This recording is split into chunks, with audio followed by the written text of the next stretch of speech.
Radio X. Gordon Smart. They don't own me. I'm Gordon Smart. This is the evening show on Radio X. We are in the Radio X session studio right now, and the wonderful Richard Ashcroft is joining me. All right, mate. All right, mate. Yeah, good. It's great to see you. Thank you very much. Yeah. This feels a wee bit like Mastermind right now. It does. Yeah, it's very dark. It's good. I like it. I like anything filmed with a black backdrop. Yeah, Always it's the way to like do it. Jumping Jack Flash video, you know. If you were on Mastermind, Richard Ashcroft, what would be your specialised subject? It wouldn't be music because No? I'm terrible with names, and I'm also musically, I ain't got a degree in that. But I don't know what it'd be actually. I'm not sure. I've got such a varied, eclectic mind. I haven't focused on one thing. I've never actually focused purely on one thing. I've been completely open. New album, Natural Rebel. Great title for an album. You're saying you're not an expert in words, but that's a cracking title, I think, for an album. Thank you very much. Yeah, I think it is. I think it sums up a lot of us, a lot of me, my fans, and how a lot of people are feeling actually at the moment, because it's like, going against the grain in a way, and I think mainstream sort of has consumed so much, and I always enjoy people who have the ability to join in and fuse with the mainstream, but are coming from a different place, and that's all the Natural Rebels. Every one of my, people I admire musically are people who've kind of been born and naturally are rebellious, do you know what I mean? Yeah. To go the other way or try a different thing. And it's sometimes in your career, you're definitely going to hit a wall. You're going to hit times when you're either ahead of your game, your experimentation might go, a bit awry, who knows, but it's the fact that you keep on being yourself, not listening to people, doing your own thing, and I think that's it. That's what a Natural Rebel's about. And I say it in the song "Surprised by the Joy," and Natural Rebel, here I am, and that's what it feels like. It's like, and I know now with a connection to my fans around the world that I'm not the only one. Do you know what I mean? Yeah, it's like there's millions of us out there. Are you still a rebellious man? Because I know you've got great order in your life, right? Your Mrs. Kate, she wears the trousers, keeps you on the straight and narrow. Do you do anything rebellious around the gaff? Are you rebellious in your own life? That's like I say, it's like the title, I'm naturally, it's natural for me. I don't need to list things, it's just getting up. It's like everything's natural to me. So on some person's mind it might be, oh, that's rebellious, but to me that's just the way it is. I don't like, and never have been like, put in a spot, or I don't like rules and regulations that don't make sense, or I don't like, that kind of, I always want to break out of that box when you're being put in a box. Family does that to you. They can put you in a box before you've even left home. Decide what you are, whether you're practical, artistic, clever, sporty one, whatever. We all get put in boxes. And I think it's, the joy of being able to make music is about, and express yourself in that way it's one way of getting out of this sort of sense that we're all so confined in a way, emotionally and every other way, It's like, that's really what it should be about. So for me, like, great songs, they're the keys for the listener to unlock sometimes a lot of suppressed things. That's why songs become very powerful in people's lives. You can never underestimate the power of the song, and the reason why I think a lot of them are is that we're brought up in a, here more than say Argentina or Mexico or South America or Italy, but certainly more of the British Isles is like, it's a little bit more suppressed. So it's the reason why certain songs over the last 20, 30 years, whatever, have resonated so much with people. Have always been those songs for me that tap into that sense of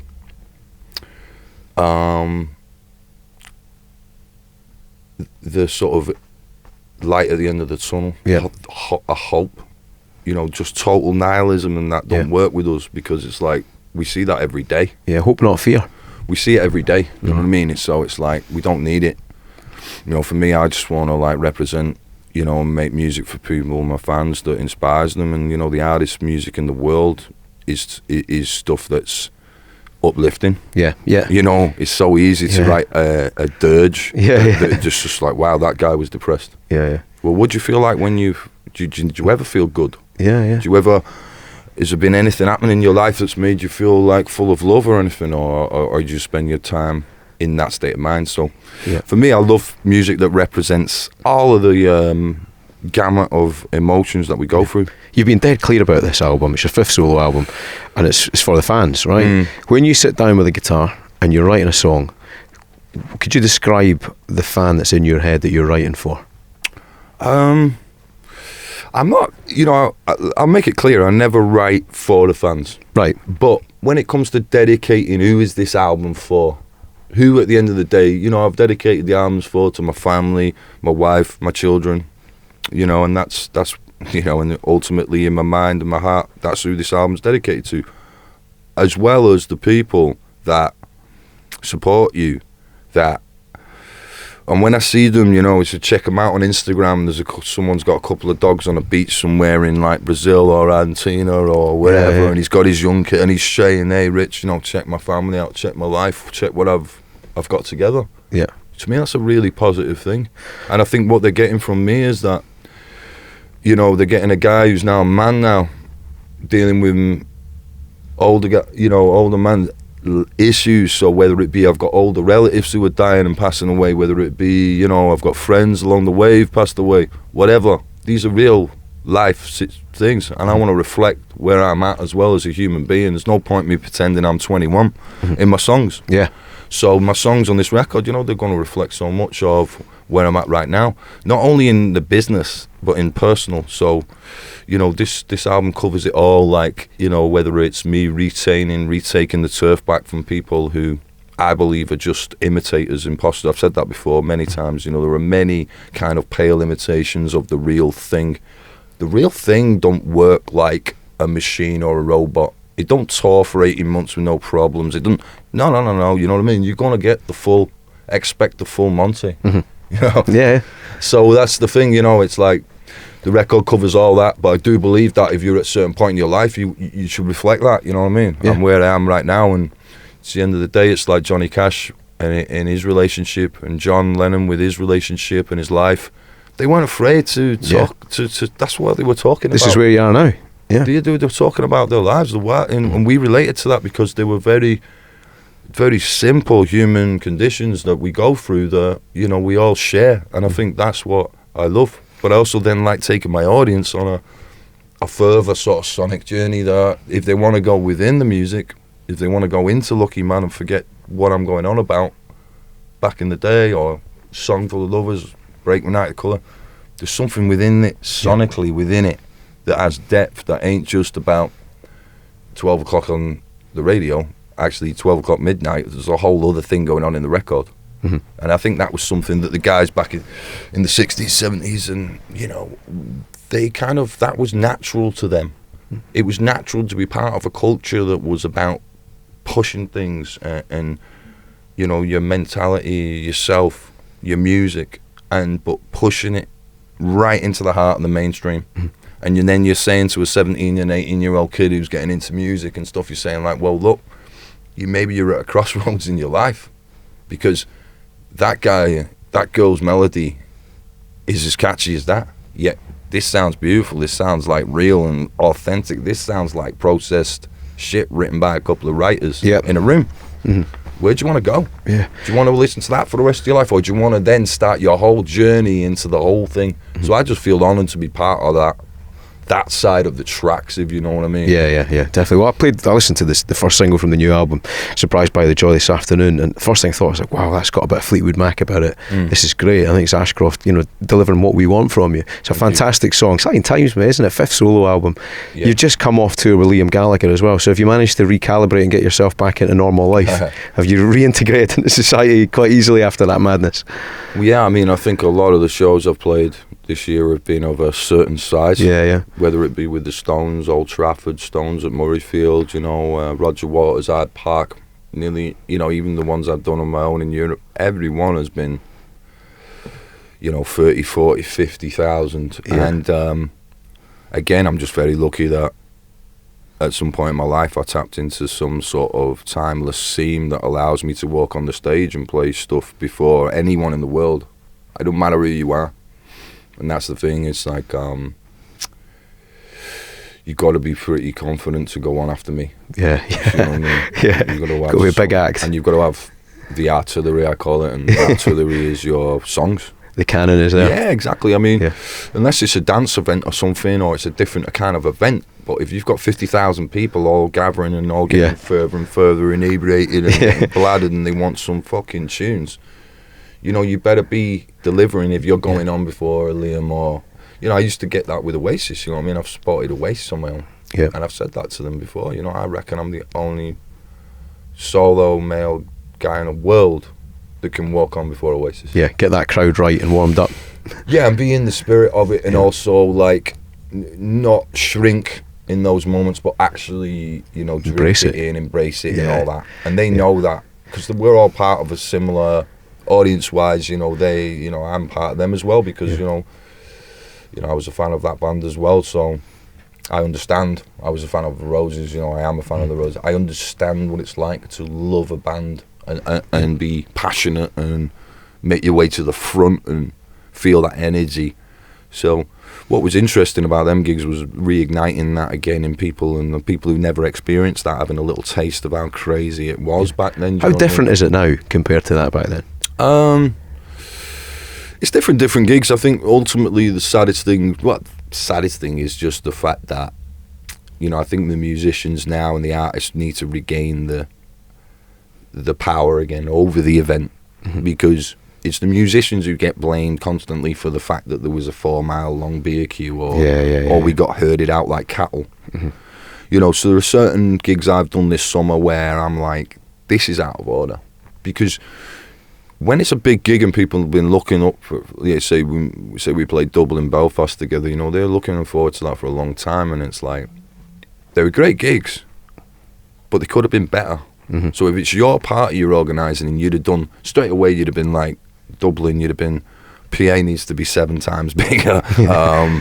You know, do you really think that's a long enough time to have 35,000 people in a field, you know, just with beer all the way around the outer rim? And it's just all about making that dough off the beer. Do you know what I mean? I know what you mean, totally. So I think we need to regain the power, and we need to get more involved in how these events are actually like organised, because it's our name that gets blasted afterwards.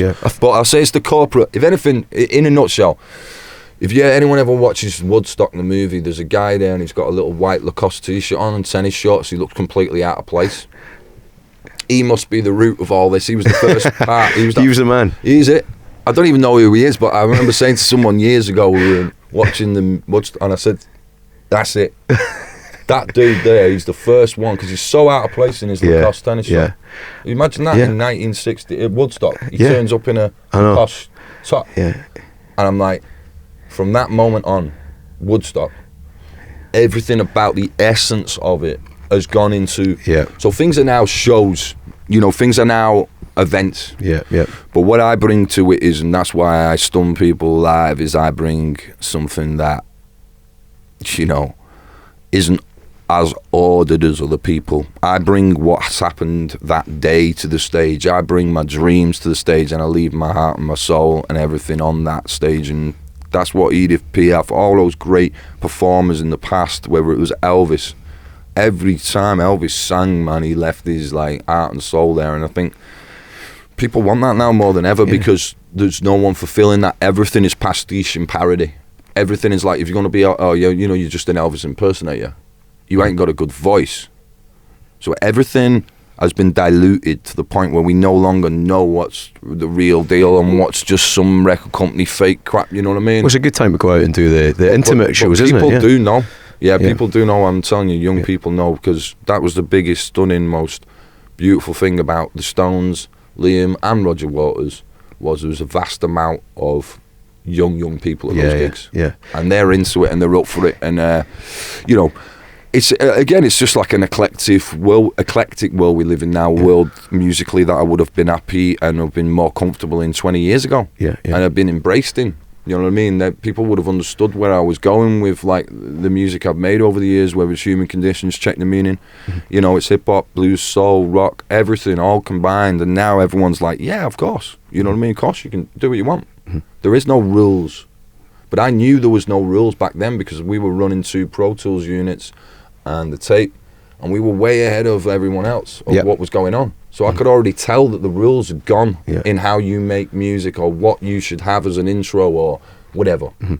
Whereas this record, I've thought, you know, other than the Lynn drum machine, I've really gone back to like, okay, I'm going to use the raw essence, you know, with the great players and Steve Wyman, who I met doing United Nations of Sound as the guitarist on it. It's just like, man, this is in another level of like, you know, when I've got someone who can tap into Curtis Mayfield and all that soul stuff, like I did on United Nations, then for me that's great, because no other quote-unquote alternative stroke guitar player, band or artist makes music like I do, because they were schooled on guitar players who, you know, I don't like too much rootsy shit, but I don't like too much just affected bullshit. Just play a synth.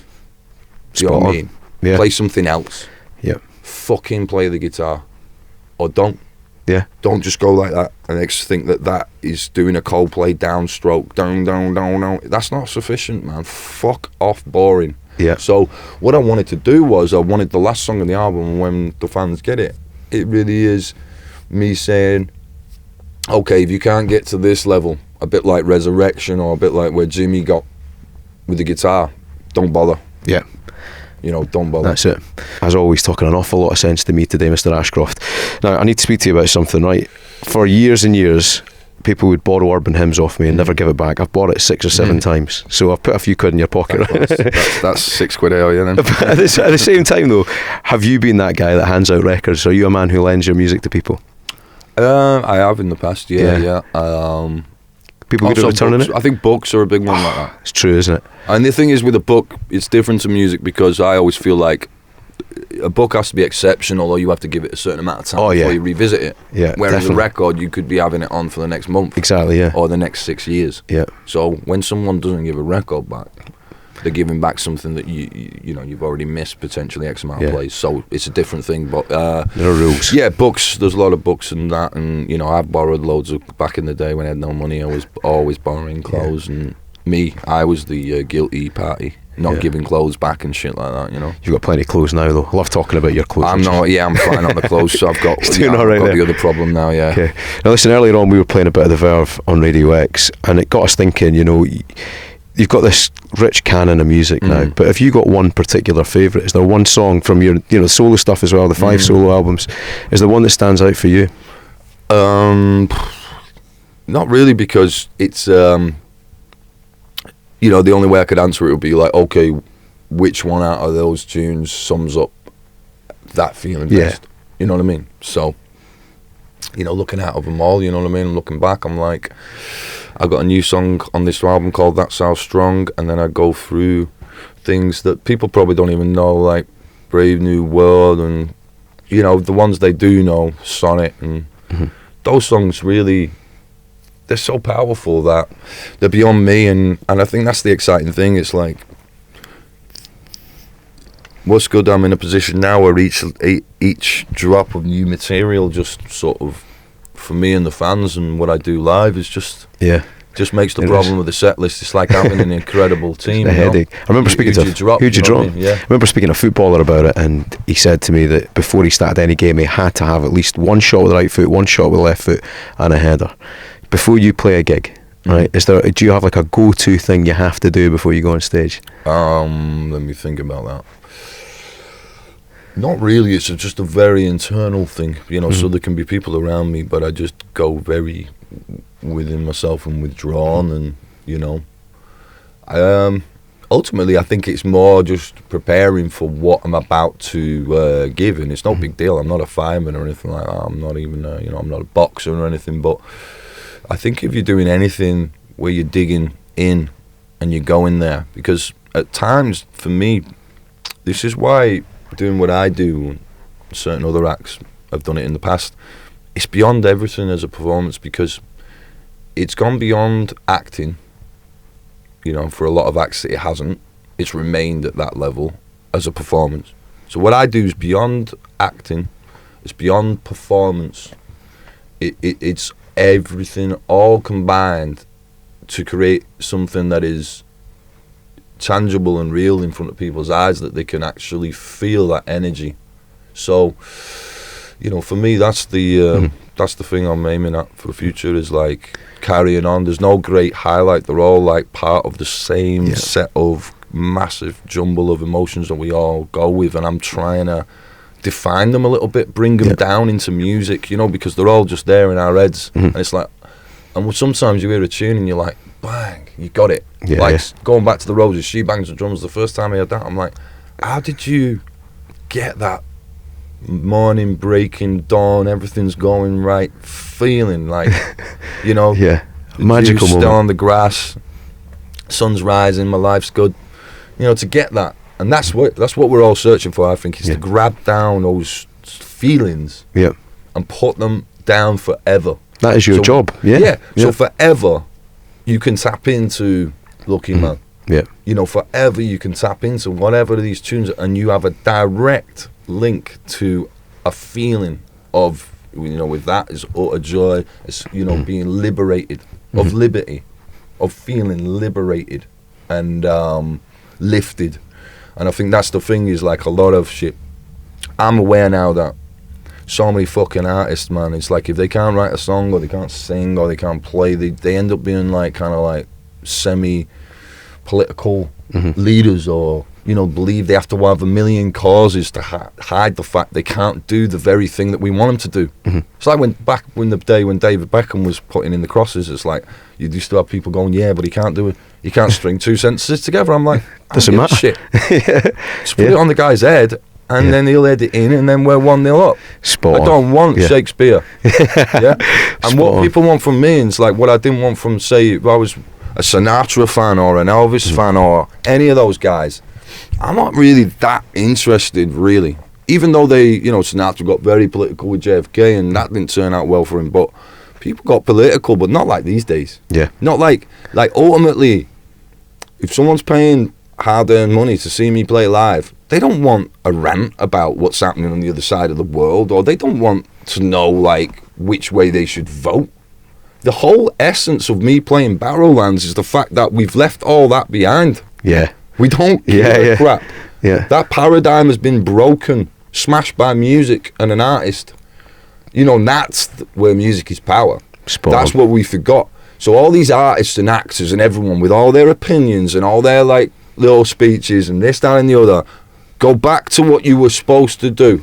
Go back and entertain the world. And it doesn't have to be candy floss entertainment. It can have some depth, but just do it via the vehicle of what we pay you to Music do. is power, Richard Ashcroft. It comes back to that every single time. Before you go, last time you came in, you told me a brilliant story about a crocodile, Paul Merson, and an unfortunate incident in a bathroom.